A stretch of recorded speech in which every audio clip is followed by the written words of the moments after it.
There we are. Is that better? Yeah. I think folks may wander in a bit because we're quite hard to find, so apologies for that. But we're delighted to welcome you to the first, I think it is the very first, annual Journal of Social Policy and Society lecture. So no pressure, as I've just said to both speakers. Just take the journal down with you if it doesn't work. And our department has got a long and very proud tradition around social policy, both nationally and internationally. See Alan Walker's here, and our history in ageing, in inequalities, in migration. So I think we're really pleased to provide a home for the journal and for Liam and Magella to be the editing team. It's one of our core disciplines. You'll see our disciplines listed here. This is our new banner, isn't it? Hot off the press today. So it's all shiny and not broken yet. I know from contributing to the journal and also from, I think I was a guest editor once, what an important contribution the journal makes as well as our department. So I know we're in for a really stimulating hour. I've also recently shared a panel with both speakers, and I know that they're going to make an excellent contribution. So I'm going to hand over to Liam, but just to say thank you very much for joining us for this tonight. Thanks very much, Kate. Yes, so it's great to see so many of you here. My name's Liam Foster, and I'm a lecturer in social policy and social work here in the Department of Sociological Studies at the University of Sheffield, and I'm going to be chairing today's session. So yes, as Kate's already said, it's the first ever social policy and society annual lecture, so I really hope it's the first of many and that you really enjoy the opportunity to hear the speakers today. Social Policy and Society is a journal that's jointly owned by Cambridge University Press and the UK Social Policy Association. And Magella and myself, Magella Kilkey, who's the other managing editor, took on the journal about a year ago. It involves themed sections and individual articles. And actually today's talks relate to a themed section, the most recent themed section of Social Policy and Society. And Steve Crossley and Michael Lambert have very kindly agreed to come and talk to us about their work on troubled families, which, like I say, relates to that themed section. So we've got two talks today. Excellent titles for these talks, I might add, as well. The first of which is The Dragon's Harvest, Managing Problem Families in Post-War Sheffield, 1945 to 1974. So it's nice to see that Sheffield focus, and Michael's going to be doing that presentation shortly. Michael's a postdoctoral teaching fellow in early childhood studies at Liverpool Hope University, having undertaken his PhD at Lancaster University around problem families. And he's also got experience in relation to housing and working for Sheffield City Council for a number of years. So it's nice to have that Sheffield connection, like I say. There'll also be the talk by Steve Crossley called Double Toil and Trouble, Myths, Magic and Statecraft in the Troubled Families Programme.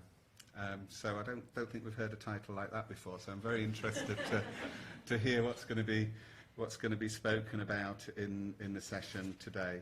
I think it's also fitting that this presentation comes at a time of 50 years of the Social Policy Association, so it's nice that we can do it at that stage and see things moving forward.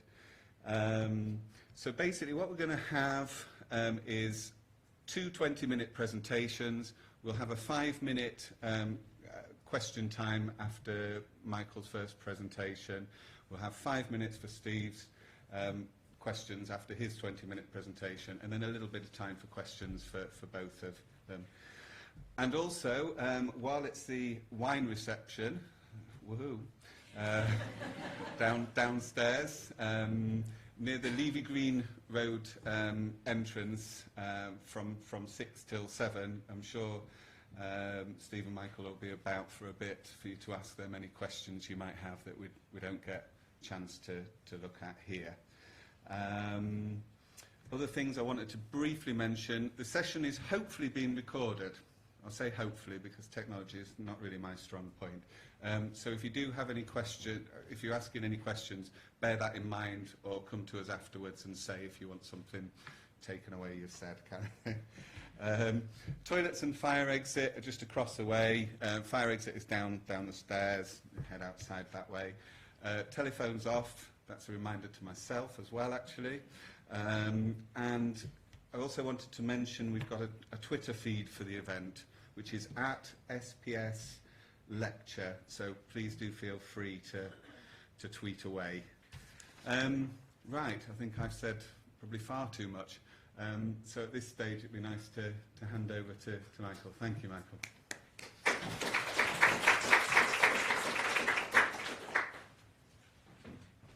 Excellent. Thanks Liam, and thanks, Kate, for that wonderful introduction. I'm just going to get stuck in because time is of the essence, mainly. I've only got 20 minutes and I've got a lot of things to say, and a lot of very controversial, but not libelous because we're being recorded, things to say.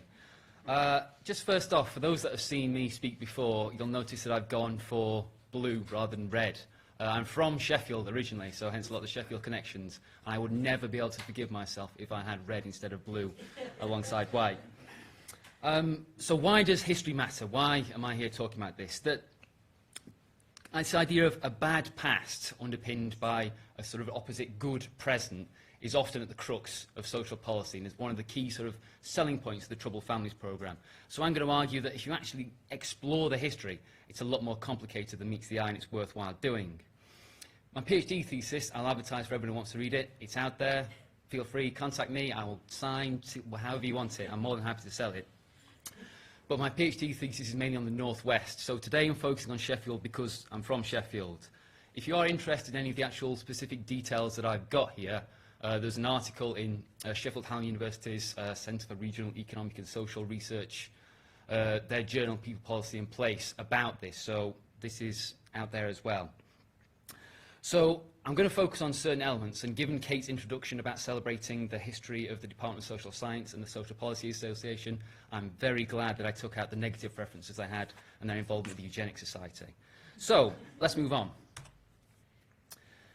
So the discussion is going to form three parts today. The first part, I'm going to mainly introduce the Troubled Families programme, this idea, and sort of set up why the historical research matters, why it's important.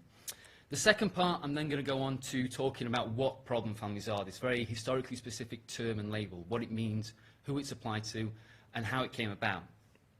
I'm then going to explore how this was put into practice, how this idea became an operational concept at the very heart of post-war welfare state practices in the so-called Golden Age, in my own town of Sheffield.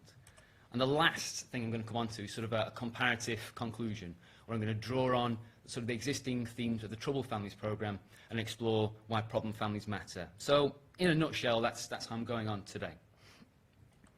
So, Troubled Families programme, what is it? So, the Troubled Families programme itself buys into the importance of history because it's part of the sort of the rhetoric that's built around it. So, Louise Casey, sort of the main civil servant involved in the programme, has said quite explicitly, and I'll leave the quote here sort of to illustrate this, is she's saying it's a new programme of work, so the lessons of the past are part of the problem with these families, and it's an opportunity, in bold, underline, capital, italics, however you want it, not to repeat the failed attempts of the past. So there is a clear selling point right at the very start that what has gone before in terms of services, as well as the families, we'll come on to those in a moment, is part of the problem. So the Troubled Families programme is an active way of managing the state and changing the services that go around them. So that's a key part of the rhetoric right from the very off. So what is the Troubled Families programme? I'm not going to go into too much detail here because those who will know that Steve has written an awful lot about it, that Ruth Levitas has written an awful lot about it, and Matt Barnes particularly, about where the research has come from, how this term, how this label, how this figure all came to being. So I'm not going to pursue that because I'm mainly focusing on the historical side. So in essence, it's a central government initiative or a programme that targets these so-called troubled families. Who are they? They are families who are involved in crime or antisocial behaviour, have children not in school, have an adult on out-of-work benefits, or cause high costs to the public purse. And again, sort of, if you want to follow the research side of that, please do follow those leads. But This implies a degree of control understanding which isn't really present in the Troubled Families programme itself. They're not going out, these sort of local authority implementations, going out and finding families that match the criteria. The government is actively, and this is a key element in the financial framework, finding families that already meet these criteria. So in essence, there's a data matching process going on. And so in the financial framework guidance that comes out from central government, they say it's unlikely that they will be unaware of these families. The majority who have been on services radars for long periods, sometimes through generations. So this idea that we know they're out there with these problems, they're just ways that we can bracket around it. That basically they're there to be seen, they're there to be found is a key element of the programme. So, and what makes the Troubled Families programme different? Why is it a new government policy? So, again, I mean, I've got quotes coming out of my different orifices, but you get a sense of the idea that services are part of the problem as much as the families under this Troubled Families rhetoric. A key part of this is this idea of tough love that Louise Casey is one of the key sort of proponents of selling. The idea that this new method of working with these families will help to turn around their lives and become reputable members of society and the community. And so this idea of family intervention is right at the heart of it. And again, there's a series of research by David Gregg, among others, who sort of see how and why this research has become popular and influential. So, what is family intervention? There's also some guidance in terms of the central government document about working with troubled families, about what this entails. So, and these are my words, these are Casey's words, not mine. Dedicated workers, dedicated to families. We like the idea of dedication, right? So dedicated workers, the idea of stripping back multiple services and just having this one service targeting and attaching themselves to these families. It can't be within the existing problems of the services and social work, because that's part of the issue. It has to be practical, it has to be hands-on, it has to be direct. This is a key part of the selling of the new narrative. But it's persistent. Where other services have failed, the Troubled Families programme is selling through family intervention success, that it's regular, it's frequently contacting these families so they can't get hold and out of the grip of the state effectively. Considering the family as a whole is an important thing, so rather than being children's services, social services, public health services, health visiting, they're saying by one worker, the one individual, gripping the family, that's an intimate way of getting hold of it. And lastly, that services and agencies should work together towards a common solution. So in a very crude nutshell, that is the Troubled Families programme. So, where does historical research come in? What are problem families? Why do the two names sound suspiciously similar? So, problem families as an idea emerges during the Second World War through evacuation. Basically, you have a situation of a moral panic almost, that the urban poor kids from cities across Britain, including Sheffield, are evacuated to the countryside. It's very poorly organised, very badly managed, but the result is that it all of a sudden creates this social problem. There's an investigation by a Labour Party-affiliated, quasi-feminist at the time affiliated think tank called the Women's Group on Public Welfare. And they produced this report called Our Towns, which investigates this problem of evacuation and the impact of children. And they say that the effect of evacuation was to flood the dark places with light. So it's revealing this new problem. But they've also got a pretty firm sense of what the problem is. Problem families. The idea that these kids are unruly is because they come from problem families. So what is a problem family? Again, this report is the first one to define it, and they say that they're always on the edge of pauperism and crime, riddled with mental and physical defects, in and out of the courts for child neglect, a menace to the community of which their gravity is out of all proportion to their numbers. So already, hopefully, those similarities are starting to appear. The small, supposedly deviant group of families are responsible disproportionately for the ills in society. So that's where the term came from and emerged. It became very popular after the war. So there were a number of services that came about to get hold of families, so billeting officers and social services around families, and these were all part of the broader welfare state changes that underwent with the Attlee and Labour government just after the war. So just as problem families were discovered through evacuation, these services were also discovered and seen to be in need. So a number of organisations sought about defining what these problem families were, that they were in the best position to get hold of the problem and act. So who better to talk about than our good old friends, the Eugenics Society, seeking to reinvent their slightly negative public image after the Second World War. They formed a problem family committee which investigated problem families, who they were, where they were, how many there were, And they did this through a series of local studies in nearby Rotherham, Luton, Kensington, Bristol, and the West Riding of Yorkshire. But they had this enormous problem of trying to define families. So everyone knew what they were in these local areas, but they couldn't define what they were. So to give you some idea of the scale that I'm talking about here, in Kensington, an authority of 90,000 people, they found 36. Bristol, of 450,000, 155. The West Riding, a population of just under 1 million, 93. Rotherham, just over 80,000 people in the borough at the time, 50. Luton, a borough of about 100,000 people, 45. So there was this common sense that you could identify and find these families, and they were out there and they could be counted, but who they were, what they were, was very hard and part of the problem. Not to be outdone, so Claire Stallybrass, so this is an argument I had with my supervisor for a long time. Claire Stallybrass is actually a man. Right? I had to get a photograph of him to prove to my supervisor this, because he kept on changing his to her. So Claire Stallybrass is the assistant medical officer, with the kind of equivalent of a director of public health for Liverpool, big, strong authority.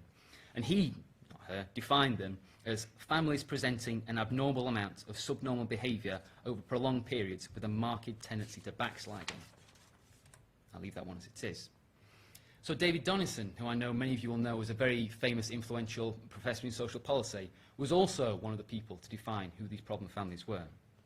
In his study of Manchester and Salford in 1954, he found 118 in a combined population of just over 1 million people. And he concludes by saying that the behaviour of these families was so abnormal as to make them an expensive and tragic problem to the community. J.B. Priestley, so he wrote a foreword to the Women's Group of Public Welfare's follow-up report in 1948. And he noted that if we tried to combine all the mothers into one woman, we should probably discover an unhappy creature who is by no means a thoroughly bad sort, who is not really mentally warped, but who, because of ill luck, indifferent health, too much childbearing, a poor fish of a husband, or no husband at all, has just let things slide and slide until at last she cannot even pretend to be coping with her job as a parent. So these are just 4 of dozens and dozens of definitions. So I'm just throwing these out just to try and get a sense of the areas of overlap that exist. The main one, a menace and a disgrace to the community, comes from none other than Frederick Seaborn Rowntree, the sort of originator of poverty studies at the turn of the century. So even people who have slightly a more progressive outlook, shall we say, are also caught up in this. So what do I mean when I say a problem family? I think Elizabeth Irvine, who went on to become Professor of Social Work and Head of the Social Work and Social Policy Department at the University of York, captured what was basically going on. She says problem families are easy to recognise and describe. We can find them, we know they're there, but they're surprisingly hard to define. But she also gives it a go. So they have unemployment, pawn tickets, rent arrears, debts, child neglect, undernourishment, mental deficiency, mental illness, drunkenness and squalor, colds, or worse, in the bath, are all characteristics and non-indispensable. So what you have are effectively descriptions of behavioural issues at the heart of this. Trying to bring everything together. So I hope by now these similarities I'm trying to draw upon and the contrasting problem and troubled families are quite clear. I'm not making it explicit, but that's what I'm suggesting. I'm not the first person to say this, so my PhD supervisor, John Welshman, has argued that this is part of a longer history, this idea of an underclass, that you can have a behaviourally distinct group of families disproportionately responsible for ills in society. Terms come into fashion, become popular, get stigma, and go out of fashion. And he argues, I'm not going through them all, but there are a number of these over time. And because it's been recorded, I would strongly recommend reading it. So I'm going to focus instead more on the connection with the family part of this, because you'll note that the troubled and problem family are the only two to have that aspect there. And I'm going to argue now that that's not a coincidence. So just to set the scene, so Sheffield, just after the Second World War, you get this image sort of post-war Britain, and always what's come to mind is this Harold Macmillan stood in front of the Conservative Party in 1957 saying, Britons have never had it so good, a time of affluence, prosperity, it's great. It's a little bit more complicated than that. And that's why I want to juxtapose these images. So the first image you'll see in black and white is from Nick Hedges. So Nick Hedges went around photographing poor, urban, blighted slum areas across Britain at the end of the 1960s and 70s for shelter. And this is one of those photographs from Sheffield. Poverty is still endemic, despite the fact that Britain may now have had it so good. Equally, This is a still taken from Sheffield City on the Move, a publicity film from 1971, which many of you may recognise from The Full Monty. And I know Steve mentioned something about doing a tribute to it later on, so I don't want to ruin those surprises. So these two images do exist side by side, and it's basically saying that the inequality that exists today similarly existed then. Britain didn't have it so good and then went down after 1979, although that's a separate argument, but a sense of things are still problematic. So, Dragon's Harvest. Why have I not talked about this yet? So, Dragon's Harvest is a term used by Sheffield's Assistant Medical Officer of Health, Catherine Wright, in 1954. Where does this idea come from? So, it originates from American socialist author Upton Sinclair, the Lanny Budd series of novels, that they're set in Nazi Germany just before the start of the Second World War, during the war, and then slightly afterwards. So, there was a precursor novel called Dragon's Teeth about the rise of the Nazis. And Dragon's Harvest is basically saying you're reaping what you're sowing. This idea that if you can prevent these problems from arising, they will not be an issue in the future. So the Dragon's Harvest of problem families is what she describes, is basically that services, the social welfare state, hasn't intervened early enough. And I wonder where I've heard that before. So the metaphor and this idea being that she wants to break into the vicious circle of social disease. So in this same 1954 report, Catherine Wright says there are 120 families under supervision in Sheffield at this time, and she notes that it's depressing to find that most of the families, which might be regarded as fully developed, show little hope of recovery, and these either limp along indefinitely, brooded over by case conferences and propped up by as many as 7 or 10 agencies, or have to be broken up on account of the neglect of the children. So, in terms of John Welshman's underclass discourse, I'm going to move away from that, and moving towards this idea of family and family policy is one of the common uniting factors with the Troubled Families programme. So here, I've not got time to go through all of these, so I'm just showing these up basically to say if anyone wants to ask questions, I've got a lot more stuff up my sleeve. So I'm not going to cover it all, but basically the Problem Family Committee, the Family Service Unit and dreadful enclosures are things that I'm going to focus on. So I'm not going to talk about domiciliary family planning, where basically if you identify problem families, give them birth control in their home, they'll stop having children. That was a policy run by Sheffield into the 1970s. Mothercraft training, so this idea of domestication, home help to support them to be mothers, but also squatters, and that there was a policy as well. Hopefully someone will ask me a very pertinent question about moving problem families from the centre of Sheffield out onto a disused airfield at Norton, which at the time wasn't built on. So I'm just going to focus on these three because it gives you a bit of a flavour of the commonalities with the Troubled Families programme. So, Problem Family Committee. This is a committee that says there are problem families, it identifies them actively amongst services, registers them and gives them specific supervision. These registers and committees were held up and down Britain. Sheffield, fortunately or unfortunately, depending on your view, was one of the first to do this. But it's a bit of a misnomer to think of it as one committee, it's two. There's a coordinating committee, so these records are available, provided you have disclosure to look at in Sheffield archives. The coordinating committee is the policy committee. They decide a blanket policy on what we're going to do with these families, and I'll come on to some of the things they did in a moment. The second one is a case committee. But again, it would be a misnomer to think that they're two separate committees because the same people sat on both. You didn't have individual workers who were working with families in the case committee. It was still the senior officers. So they had reports which came in from junior workers to make these decisions, but they weren't there. It was clearly you are planning on their behalf. So who were on these committees? So both were chaired by the children's officer, the equivalent of a director of children's services, Bill Freeman, who many of you who've got a bit of social work history up your sleeve will know was very influential indeed. So who was sat on these committees? You have local authority services, so at the time the children's public health, welfare and housing departments. You have probation. You have the National Assistance Board, which is sort of the idea of the welfare state that you can't slip beneath this figure of income. They basically provide welfare payments, what were the old poor law guardians. The NSPCC, Sheffield Council of Social Services, which was like a coordinating organisation for voluntary organisations within the city, and the Family Service Unit, we'll come on to in a moment. So, basically, there is an infrastructure that supervises and monitors these families. So, I'm going to say something very controversial now. The more eagle-eyed of you doing social work, know a bit of social work history, will notice that this finishes in 1974.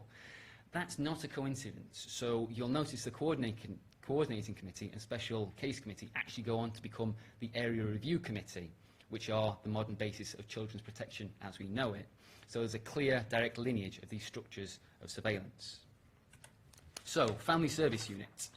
The family service unit, like the term problem families, came into being during the Second World War because of evacuation. They were mainly conscientious objectors who identified that they were seen as sort of problematic because they were conscientious objectors mobilising for the war effort. So they created this intensive social work where they visited with a purpose. They weren't trained, they were amateur, and basically they went into homes providing hands-on support using what they term friendship with a purpose to get families to improve their behaviour. Dreadful enclosures. So the first image I showed was about Park Hill, about the Hyde Park flats. Kind of the main things that come into your mind when you think about housing in Sheffield. But housing mattered. If you were labelled a problem family, that then determined where you lived. So at the time, there was a housing shortage. Bearing in mind, it's just after the Second World War, council housing didn't have necessarily the same stigma that it has nowadays. It was sort of an aspirational element. And so what the City Council did was that if you then were identified as a problem family, registered on the committee, perhaps being visited by social services or a family service unit, you would then be more than likely relocated to the Flower Estate. Why the Flower Estate? The Flower Estate was Sheffield's first council estate, built in the 1890s and 1900s. What happened was these are old, small properties. Often the families that were being put there were larger families. They would combine 2 properties or 3 properties in some cases together and move families in. And if you look at the addresses of these families over time, there's a process, a clear process, of moving families into portions of the Flower Estate. But I don't want you to think of it as just that over time, as the bulldozers advanced in terms of Sheffield's greater slum clearance, the problem became more difficult. Portions of the Manor Estate, so not the whole thing, a very small portion, were determined by the authority to be older property to move families in. And similarly, later on into the 1960s, Shire Green. So, those of you who have seen me present before will know that I always end on a Barbara Walton quote, because she's able to very perceptively get to the bottom of this idea of a problem family, but equally, I'm saying it also applies to troubled families. She argues that it might be one whose consumption of social workers' time greatly exceeds the average of the local community. And that's, I can't say, is important enough. The idea of troubled or problem family, it's a trouble as it's presented to the individual, the worker, in terms of their time, their workload, their management. That is the problem. Or is it? The other quote that I cannot emphasise enough is the only common characteristics of these families, it seems, are the financial ones. And the only single thing you can say unites the troubled families and the problem families themselves is this problem of poverty and pathologisation of their behaviour, and that's why they're a target. Thank you.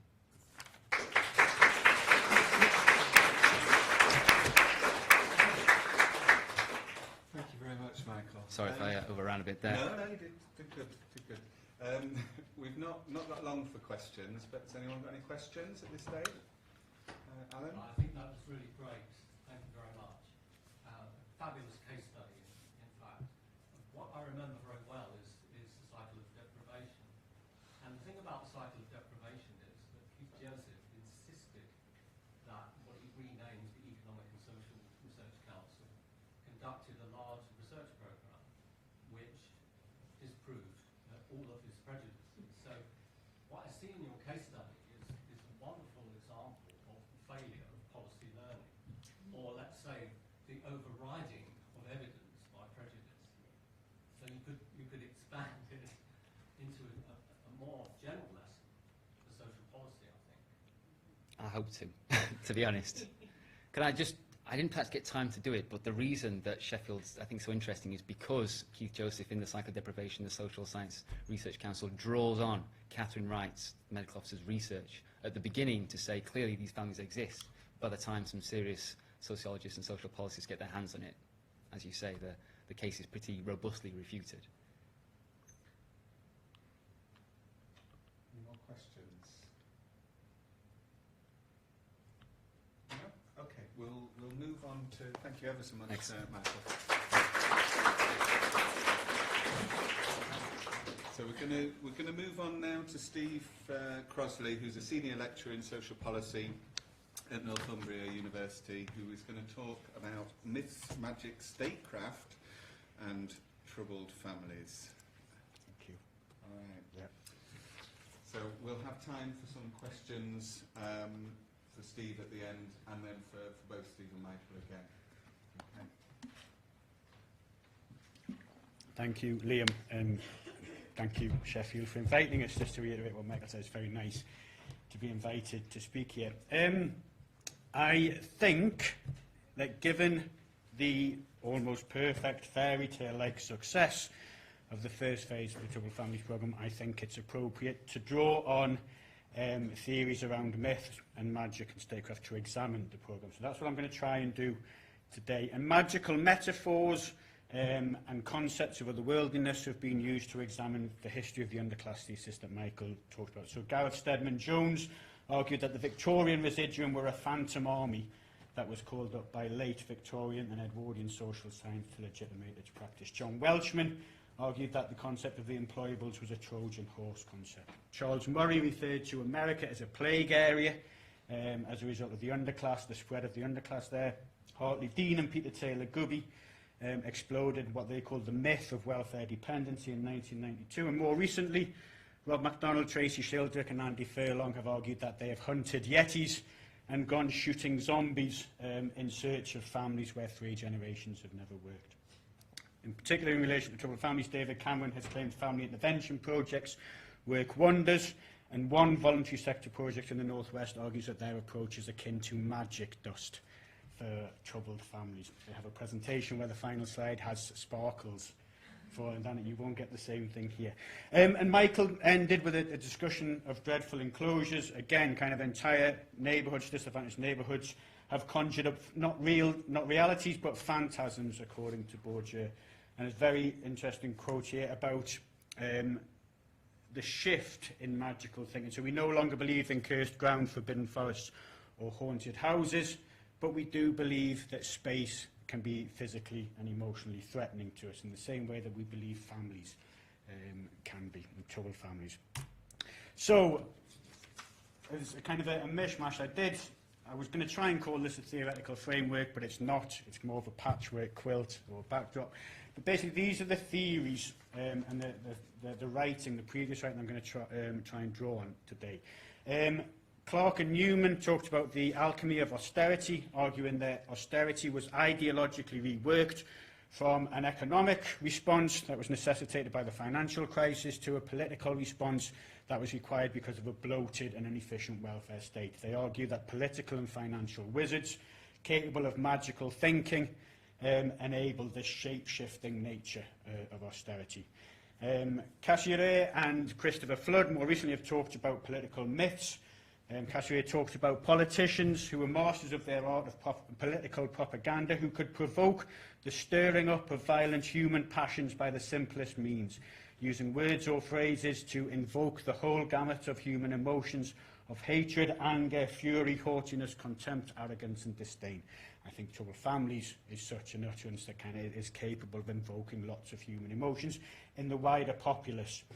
In terms of social magic and symbolic power, Judith Butler talked about social magic being the productive force of performative speech acts, the ability to make things with make things with words if you are invested in sufficient authority and power to bring those things to life. Bourdieu argued that the state has this extraordinary power of producing a socially ordered world without necessarily giving order or without exerting a constant coercion. And he argues that there isn't a policeman behind every car checking what we do. When we go home tonight, I dare say the vast majority of us will probably obey the law, but hopefully we won't all be followed by a policeman. And this social magic, this ability to make people believe in certain things and abide by certain concepts was something that required exploration and investigation by Bourdieu. He talks about symbolic power being the power to make things with words, the power to bring things to life by uttering them. Austin talks about how to do things with words.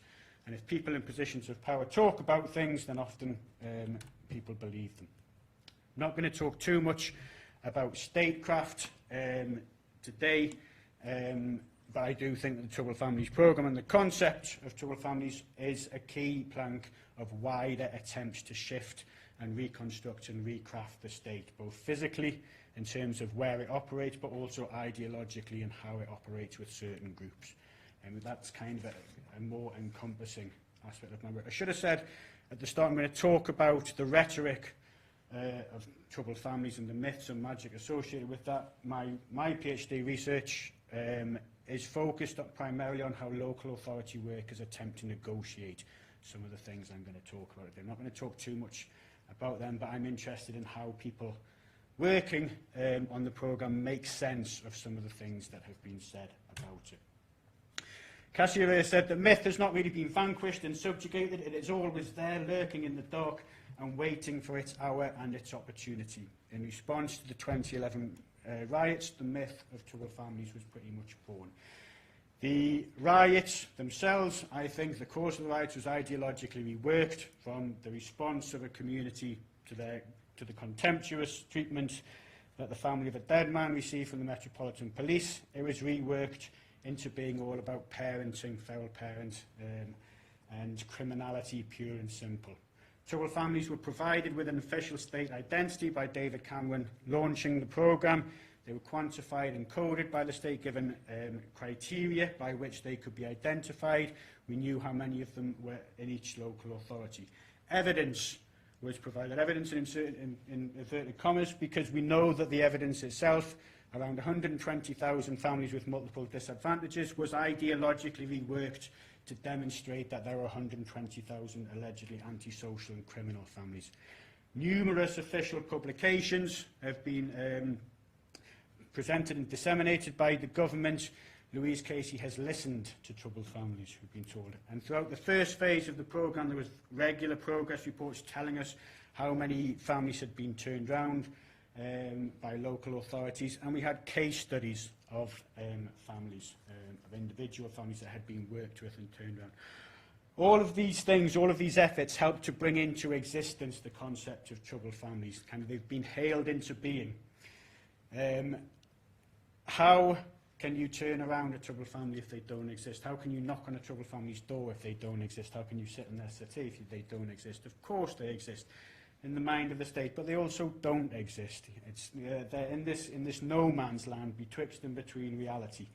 I think they exist on paper and they exist in the real world, and yet the concept is a political myth. It's a well-founded illusion. One that receives at every moment from the state the means to exist and persist. I should say one of the other things that I think is a political myth is the idea of a family worker. Just as troubled families have been called into being by the government, so has the concept of a family worker. These people without a history, allegedly, Michael's argued very eloquently that troubled families was a response to previous service failures. These family workers have appeared out of nowhere in the government's eyes and are doing the job that previous services were unable to do, despite the fact that these family workers previously worked in the services that allegedly failed. They've been redeployed, in many cases, from education welfare services, from children's centres, etc., etc. So the idea of a troubled family is a well-founded illusion supported by the state, but so is the idea of this kind of bureaucratic hero of the family worker. The idea that troubled families are neighbours from hell, I think, is similarly problematic. Louise Casey argued that the problems of the first wave were worse than she thought they were. Jadwiga may recognise that when she went into Rotherham to do her independent report, one of the first things she wrote in her report was that things in Rotherham were worse than she had expected them to be. This is a trait that she likes to kind of deploy. Casey called them the worst families in Britain. They caused the most problems. You wouldn't want to live with them, and they were off the barometer in terms of the problems that they cause. And yet, if we look at the statistics that Casey was talking about, a very different version of events can be found. The vast majority of these worst families in Britain had very, very minor problems. So 85% of the families, of these troubled families, kind of neighbours from hell, teenagers rampaging around the estate, parents who were ruining the lives of their children, in the words of Eric Pickles, 85% of them had no adults with a proven criminal offence in the previous 6 months. 97% of families had children with either one or no criminal offence in the previous 6 months. It's a very, very different picture that emerges from the official facts as opposed to the alternative facts that Casey gives in many of her interviews. These are the figures that were available halfway through the first wave of the programme. The figures, the family monitoring data that was produced by the official evaluation largely bears this out. So, for example, in the final evaluation of the first phase, 59% of families had no police call-outs in the previous 6 months, so there's not much change. Again, this shouldn't be news to us, because research that's been carried out on problem families that went through the family intervention projects tells us pretty much the same thing. These are not neighbours from hell, and the extent of the problems that they live with or that they cause is far more complicated than some kind of simplistic antisocial behaviour within the family. A lot of the troubles experienced or caused within troubled families relate to an individual. But Casey argues that offence is spread by some kind of miasma or social contagion over the whole group, meaning that no one can escape the infection. The actions or problems caused or experienced by one individual in a family is imputed to the whole family, and they all get tarred with the same brush. A police officer who was talking to me about the programme argued that the programme was doomed to succeed from the moment David Cameron made it his ambition, made this clear ambition that we would turn around the lives of the 120,000 most troubled families in the country. This was in his fight back speech. The top quote is from his fight back speech immediately following the riots, and the second quote is from the launch of the Troubled Families Programme. In stating that this would happen, he became a public fortune teller, and Cassia argues that prophecy is an essential element in the new technique of rulership, whereby the most improbable or even impossible promises are made. But what turning around a troubled family actually means or meant in the first phase of the programme deserves investigation as well.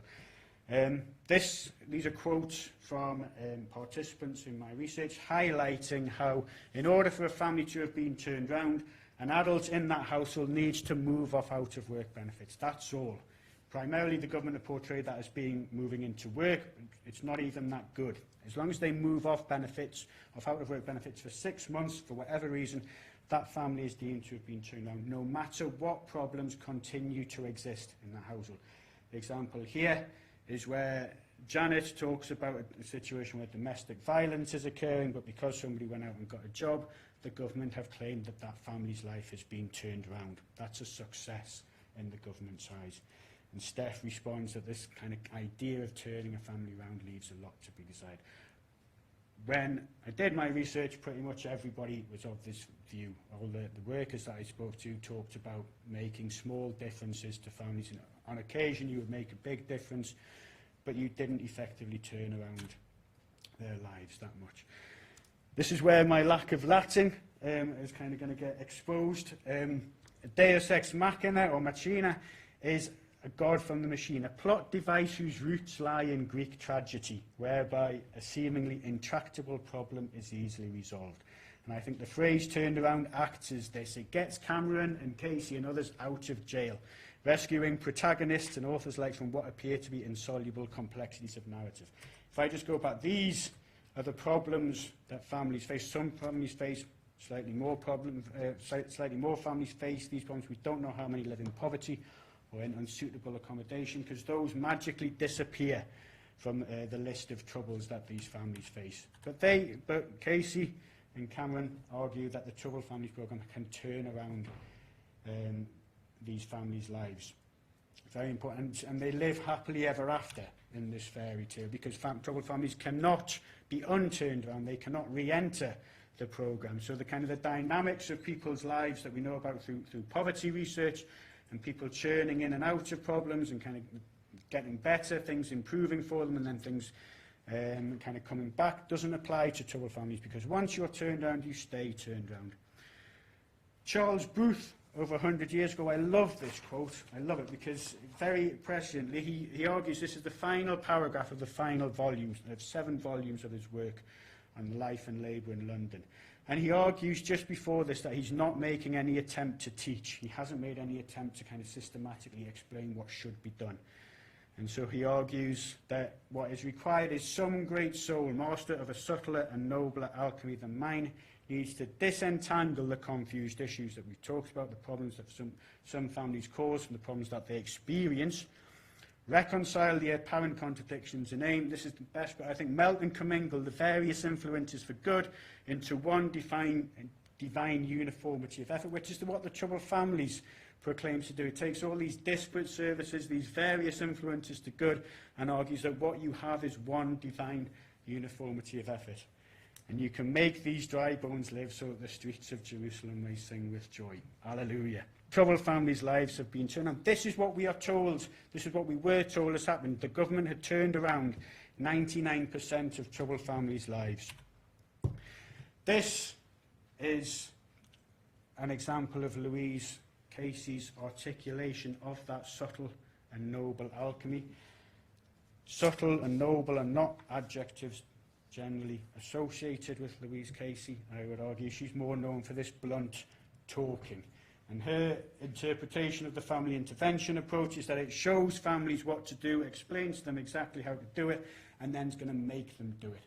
And if you don't do it, there are going to be consequences. Again, in my research, I found very little appetite for this kind of approach within family workers. A lot of them attempted to negotiate this kind of rhetoric and employed a far more sympathetic approach. Finally, I want to talk about the evaluation and the way that it has, even though it has kind of exploded or exposed the idea that the Troubled Families Programme has been nearly perfect, it has also reinforced the belief effect around troubled families. So this is taken from a synthesis report of the evaluation. There's 6 or 7 different streams to the evaluation. And in it, the authors state that there is no necessary contradiction between the payment by results data suggests that 120,000 families have been turned around, and the findings of the evaluation that ultimately found no discernible impact of the programme whatsoever. And they say different things are being measured. On a technical level, it's right, but surely there is a contradiction between a government claiming 99% success and an evaluation that finds 0% impact. It's kind of, I struggle with this. However, the point I'm making or trying to make is that the focus of the evaluation, the reporting of the evaluation, was this no discernible impact. Okay, the focus was on whether or not this approach worked with troubled families. There was no question about whether these families actually existed. You know, there was this belief that the whole discussion was about how much money we'd spent, whether this was the correct approach, the claims that were made by the government. What was taken for granted, remained undiscussed, was that troubled families existed. And I'd argue that they don't, not in the way that the government portrays them. Interestingly, the government offered up what I think can only be described as alternative facts, and preemptive alternative facts. They ideologically reworked the aims of the programme, if you like. The day before, they decided to publish the evaluation. They got their response in first, basically. And they argued that it was a pioneering programme. We've heard those claims before on family intervention projects, and again, as Michael has highlighted, and others have highlighted, they're not necessarily pioneering, there are precedents to this kind of approach. Interestingly, the government claimed that we never expected to get everything right and have never claimed to have done so. They did, and Cameron claimed that he expected us to turn around 120,000 families, and then they claimed to have done so. They claimed to have turned around 99% of them. And then this belief, we believe this programme has transformed the lives of troubled families. It's, you know, kind of this belief effect exhibited by Ian Duncan Smith, believing that the work programme was getting people into work, applies to the Troubled Families Programme, despite the existence of substantial amounts of evidence that proves pretty much the opposite. So, coming to the end, troubled families are commonplaces. I think this is really important. Part of the new Westminster Vulgate, to paraphrase Bourdieu and Wacquant. They are notions or theses with which one argues. We argue about whether we should call them troubled families. We argue about the extent of their problems. We argue about what's the best way of working with them. We argue about how much they cost. But we don't argue over the fact that there are troubled families, which I think is a mistake and an oversight on our part. They remain, troubled families are undiscussed presuppositions of this discussion about troubled families. We take them for granted that this group or this class of families can be identified and need particular forms of intervention. And the power of that argument comes from the place where it emanates, Westminster, this official authority and the symbolic power that government and government servants possess. And the idea circulates everywhere in continuous flow, and they are everywhere powerfully. And I think, in conclusion, what I want to end is that Bourdieu and Lecointe argue that often there is a screen of absurd and sometimes odious projections that mask the malaise as much as they express it. I think the concept of troubled family is such an absurd odious projection, that masks the malaise of these families and masks the conditions in which they live, and many others in the UK today, far more than the concept of troubled families expresses their malaise. Casey argues that when small groups do try to enforce their wishes and their fantastic ideas upon us, they may succeed for a short time, and they may even achieve great triumphs, or they may claim to achieve great triumphs. I think the work of researchers, academics and workers as well, practitioners and policy makers, is to ensure that those great triumphs remain ephemeral. Thank you for listening.